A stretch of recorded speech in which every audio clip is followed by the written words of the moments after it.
Halo, Assalamualaikum warahmatullahi wabarakatuh. Selamat datang di channel Cita-Citaku. Kali ini kita akan bahas kembali tips and trick tes analisis view dan bagaimana bentuk dari tes analisis view yang ketiga, yaitu tes hubungan sebab akibat.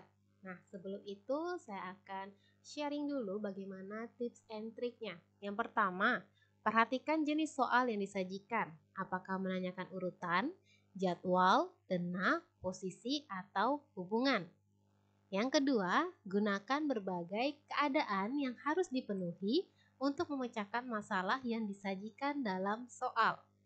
Kemudian yang ketiga, perhatikan pertanyaan dengan baik.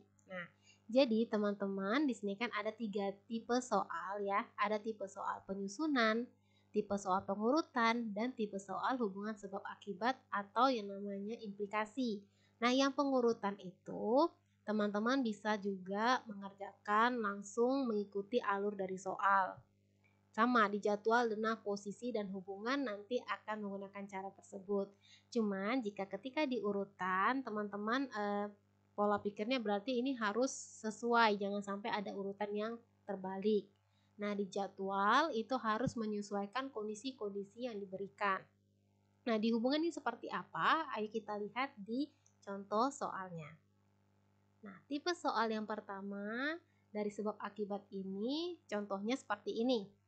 Pada suatu ketika ada kasus pencurian di Toserba. Ada 5 orang yang diduga menjadi pelaku pencurian. Tidak ada yang mengaku telah mencuri. Dari hasil penyidikan diperoleh data sebagai berikut. Yang pertama, jika A berbohong maka D jujur. Nah, seperti biasa saya selalu memberikan kode ya. Jadi kalau untuk nama orang itu saya pasti membuat namanya A, B, C, D, E. Nah, terus untuk jujur atau tidaknya itu kan suatu keterangan, perilaku atau kondisi. Jadi itu saya kodekan dengan B itu bohong, J itu jujur. Nah, nanti pada saat saya mendatanya, saya lebih suka menggunakan simbol ini ya. Jadi kalau nanti ada keterangan nama orang, orangnya bohong, maka nanti siapa yang jujur. Nah, ini kan ada nih di sini. Jika A berbohong, maka D jujur. Jadi saya tulis ini A bohong, D jujur. Nah, kemudian jika B jujur, maka C jujur. Nah, saya buat implikasi yang baru ya. J jujur, maka ini ada kotak. Siapa yang jujur? Kemudian siapa nanti yang juga jujur. Nah, yang di sini dapat keterangan jika B jujur, maka C jujur. Berarti ini B, di sini C. Ada lagi, jika D berbohong maka B jujur. Nah, D berbohong maka B jujur. Yang ketiga, yang selanjutnya nih, E berbohong maka A jujur. E berbohong maka A jujur. Nah, kemudian ini adalah kondisi yang diberikan ya. Kita lihat pertanyaan, manakah yang berbohong jika B berbohong? Berarti yang jadi pusat kita asumsinya adalah B berbohong. Nah, kita lihat di sini, tidak bagian bohong nih ya. Tidak ada nih B berbohong, tapi ada B di bagian sini, ada B yang di bagian dengan C juga. Nah, pertama kita buat kesetaraan dulu untuk yang bagian D dengan B. Gimana sih buat implikasi yang setara itu? Caranya seperti ini. Nah, jadi ketika kita punya pernyataan yang berbentuk implikasi, itu kita bisa buat namanya kontraposisi. Kontraposisi itu adalah pernyataan implikasi yang saling setara. Atau kalau kita bilang ya maknanya sama. Nah, jadi kalau misalnya kita punya DB, kita balik jadi B, yang ini jadi D. Nah, hanya kita harus memperhatikan kondisi atau keterangannya juga dibalik. Ketika si B ini jujur pada implikasi awal, pada saat kita kontraposisikan, jujur berarti dia jadi bohong. Nah, si D pada saat awal posisi implikasi dia itu bohong, dibalik jadi si bohong ini, yang bohong ini jadi jujur. Jadi saya bisa bilang dalam bahasa matematikanya seperti ini. Jika D berbohong, maka B jujur. Ekuivalen dengan atau maknanya sama dengan jika B berbohong, maka D jujur.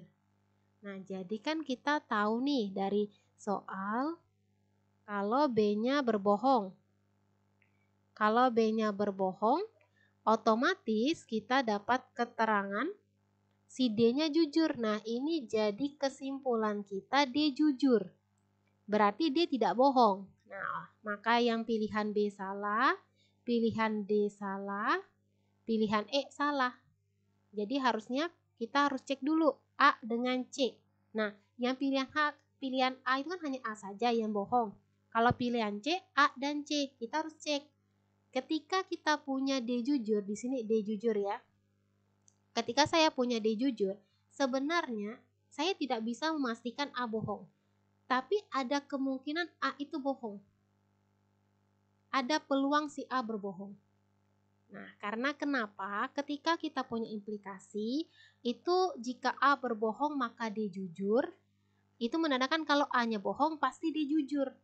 Tapi kalau D-nya jujur belum pasti A-nya bohong, tapi ada peluang si A-nya bohong. Jadi A mungkin berbohong. Sekarang, bagaimana dengan si C? C ini kita kan punya nih ya, syarat di sini ada B, ada C. Nah, sama kita gunakan sifat ekuivalen tadi ya. Kita buat ekuivalen dari bentuk ini. Pernyataan yang setaranya dibalik C. Nah, ini awalnya C-nya jujur berarti jadi bohong. Maka B yang awalnya B-nya jujur ini jadi bohong di sini. Nah, kita dapat nih, ketika B-nya bohong itu kalau C-nya awalnya berbohong. Jadi maksudnya gini, ketika C berbohong pasti B-nya bohong. Tapi ketika B berbohong tidak pasti C-nya berbohong, tapi ada peluang C-nya berbohong. Maka bisa dibilang manakah yang berbohong? Ini bisa si A, bisa si C. Tapi dalam logika matematikanya sebenarnya tidak pasti. Tapi ketika teman-teman sudah mendapatkan jawaban yang bisa logis, maka langsung aja jawab yaitu C. Oke?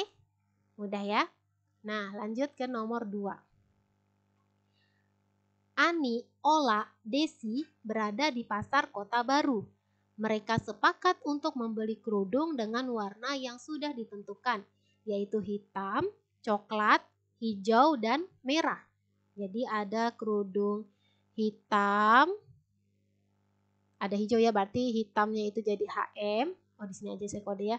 Hitam, coklat, hijau, dan merah. Nah, Ani tidak membeli kerudung warna hitam. Oke, jika ada yang membeli kerudung warna coklat, maka tidak ada yang memilih warna hijau. Jika Ola membeli kerudung warna merah, maka Desi membeli warna hijau. Jika Ani membeli kerudung warna hijau dan Ola membeli warna hitam, maka pernyataan yang benar adalah, nah di sini yang hubungan sebab akibat kita juga tidak selamanya harus menggunakan simbol-simbol. Kita bisa juga langsung mendata saja. Misalnya ini Ani, ya. Maksudnya kita tidak perlu mendata satu-satu dengan simbol, kita bisa langsung secara keseluruhan ya. Jadi ini Ani, ini Ola, ini Desi. Nah, si Ani ini kan keterangan di sini kita asumsikan kalau misalnya Ani hanya beli kerudung warna hijau. Terus Ola hanya beli warna hitam.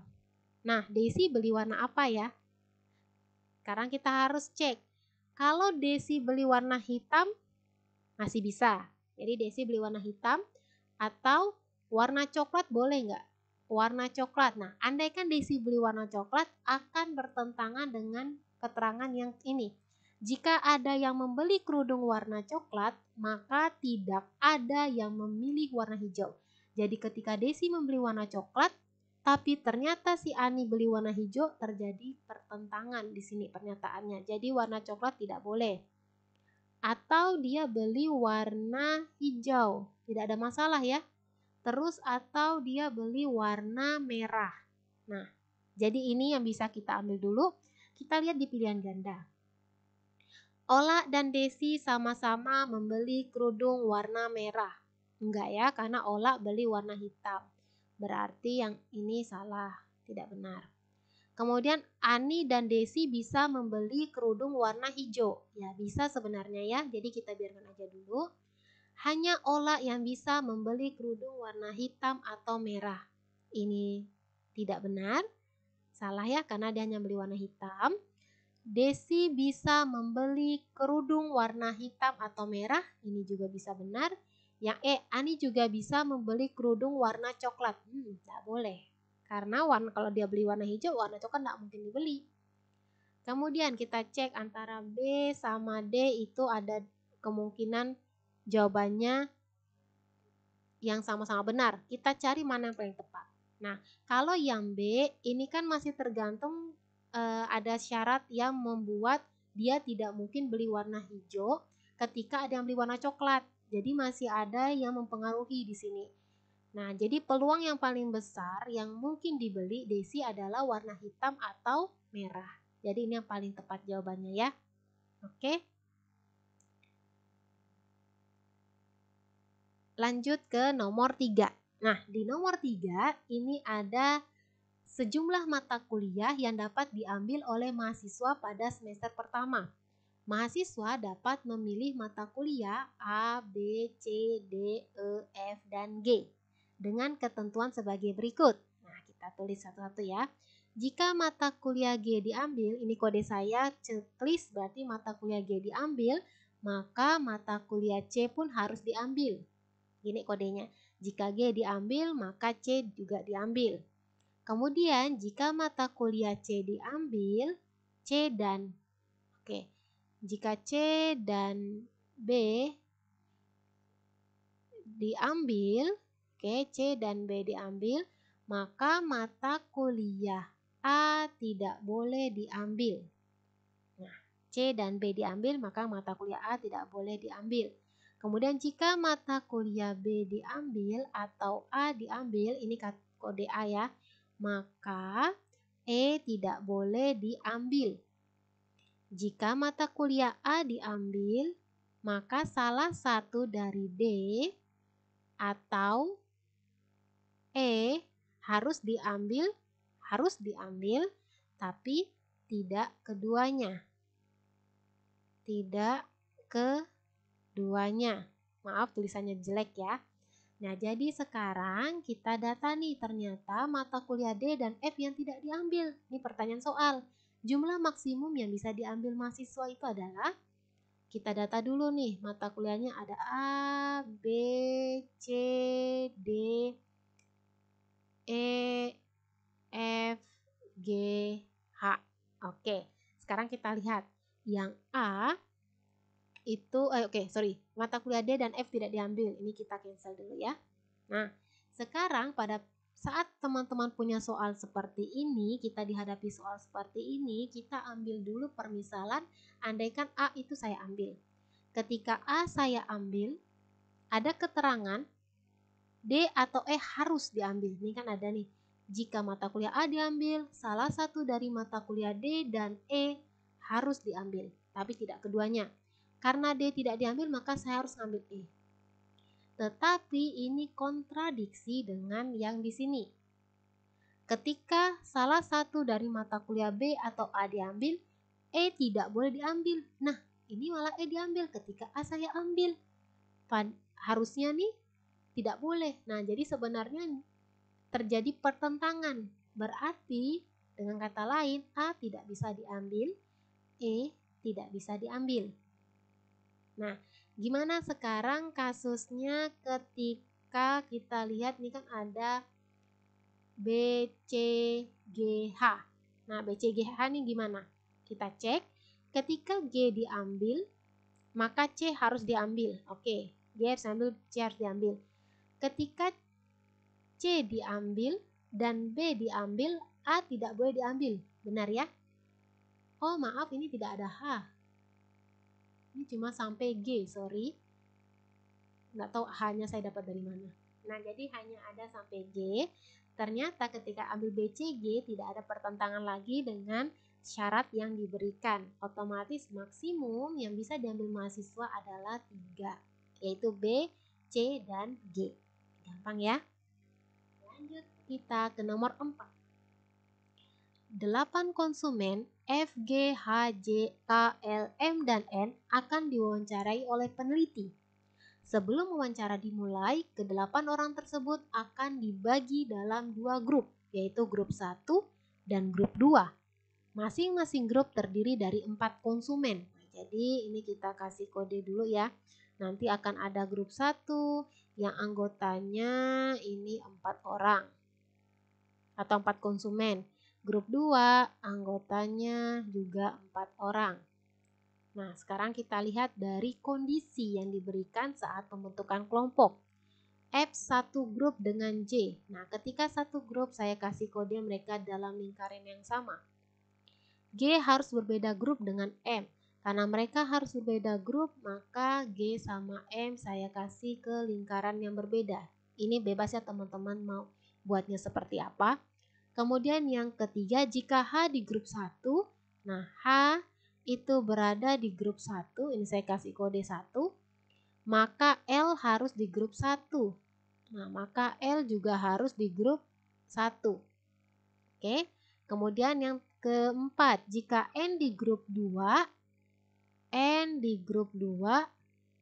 maka G harus di grup 1. Nah, berarti ini mereka nih bisa dibilang ketika N-nya di grup 2, G harus di grup 1. Oke, sekarang kita lihat pertanyaan soal apa. Jika M dan L di grup 2, maka konsumen yang tidak mungkin di grup 1. Nah, M dan L di grup 2, kita data dulu. Maka konsumen yang tidak mungkin di grup 1 adalah, kita boleh memisahkan dulu, misalnya nih ya, kita lihat di pilihan pertama A itu adalah F yang tidak mungkin di grup 1. Nah, kalau F tidak mungkin di grup 1, kita anggaplah dia masuk ke grup 2. Ketika F di grup 2, ingat kondisi pertama, F harus satu grup dengan J, berarti J masuk sini. Udah ada 4 orang, berarti yang lainnya ke grup 1. Yang lainnya itu otomatis adalah si G, si H, N, sama K. Nah, caranya ketika kita telah mendapatkan ini, cek ada tidak pertentangan dengan kondisi yang diberikan. G, H, N, K. Oke, kita lihat G harus berbeda grup dengan M. Cocok. Jika H di grup 1, maka L harus di grup 1. H di grup 1, tapi L di grup 2. Sedangkan di keterangan harusnya H di grup 1, L harusnya juga di grup 1 akibat dari H di grup 1 ini. Nah, maka ini terjadi pertentangan. Seharusnya H itu berada di grup 2. Dia tidak mungkin di grup 1. Jadi jawabannya adalah H. Oke, gampang ya. Lanjut lagi ke nomor 5. Sesuai dengan jadwal yang disepakati bersama, Adi, Betty, Charles, Dana, dan Eddie membuka gerai mereka di sebuah kompleks pertokoan sebagai berikut. Pertama, Eddie akan membuka gerainya hanya apabila Charles tidak membuka gerainya. Nah, berarti saya bisa buat gini. Eddie akan buka gerai ketika Charles tidak buka. Oke, yang kedua, Dana akan buka gerai hanya apabila Adi tidak membuka gerainya. Yang terakhir, Charles membuka gerainya hanya apabila Dana tidak membuka gerainya. Di sini Adi selalu membuka gerai. Oke, Adi selalu membuka gerainya ya. Sekarang kita cek ke pertanyaan soal. Jika seorang pembeli ingin memastikan bahwa pada suatu hari Betty dan Charles sama-sama membuka gerai. Jadi maunya dari soal itu Betty buka gerai, Charles juga buka gerai. Charles buka gerai bersamaan, sama-sama. Nah, untuk memastikannya mana harus buka gerai juga. Kita lihat. Kalau misalnya E yang buka gerai, Charles tidak buka. Ketika Eddie buka gerai, akibatnya Charles tidak buka gerai. Tidak sesuai. Karena kita inginnya Charles buka gerai. Jadi yang Eddie salah. Sekarang Dana gitu juga. Ketika Dana buka gerai, Adi, oh ini tidak ada masalah ya. Oke, kita skip dulu. Yang ke syarat ketiga.